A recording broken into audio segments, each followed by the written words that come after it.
Chapter 15, Saying Goodbye. I had been so young when I fell pregnant with Yeshua, and I'm convinced that if the angel hadn't told me that Elizabeth was also pregnant with Johanan, I would have been too paralysed by fear to do anything. But God was good and God was kind, and Elizabeth became my strongest support throughout the years. It wasn't just Elizabeth and I who had the closest of friendships. Her beautiful boy Johanan and Yeshua were like brothers. We would visit them often, and the boys would always run to meet each other. And they'd be the last to say goodbye when we had to leave. Inseparable, spending every minute together that they could. And the mischief, it would fill a whole book. But they were very different too. Johanan was always the crazier of the two, and generally also the one who come up with their escapades. Although Yeshua would need no encouragement to tag along, always laughing, tripping over himself to keep up with Johanan as they ran through the streets and then out into the countryside.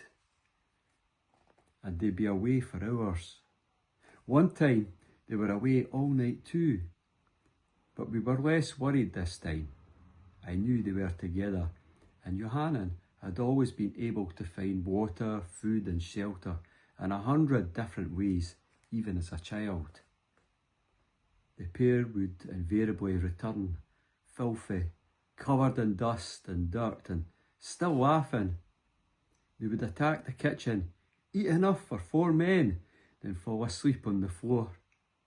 I can see it to this day.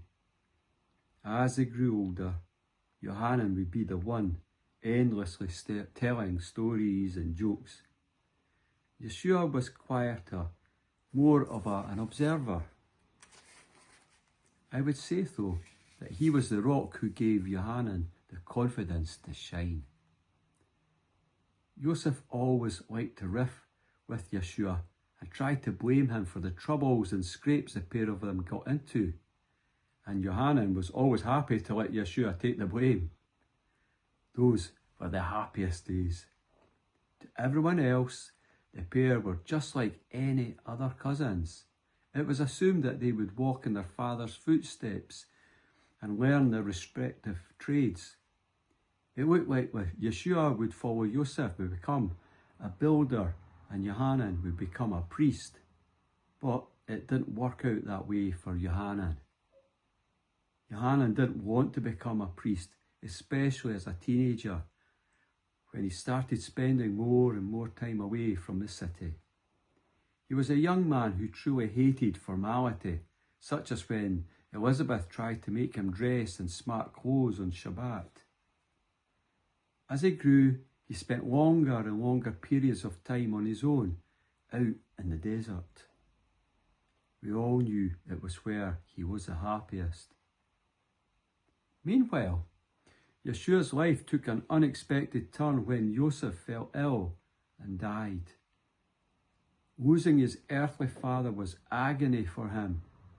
I felt heartbroken for him in a way that I never expected. It was as much his loss that I grieved as my own. Joseph had truly been a good, faithful, kind father and husband, and I had been greatly blessed by having him beside me for all those difficult early years. We wept and grieved for many months. Yeshua's sadness broke my heart. Thankfully, one of my uncles, also Yosef, was a tin merchant who lived in Arimathea. Yeshua had always been close to him, and Joseph agreed to take him on as a builder apprentice. And God knows we needed the money. But it felt almost overnight. Yeshua was gone. He left Nazareth, moved on to Arimathea, and began helping his uncle. I was happy for him and the money provided for me, but my heart bled not to have Yeshua with me every day. I knew the times were changing, and it was painful. Life moved on, years passed, and there were moments when everything that had happened when Yeshua was young became a hazy memory. Yet I always knew Yeshua's time would come, and in time it did. 18 years, almost to the day from when we had lost him as a boy in the temple, it began.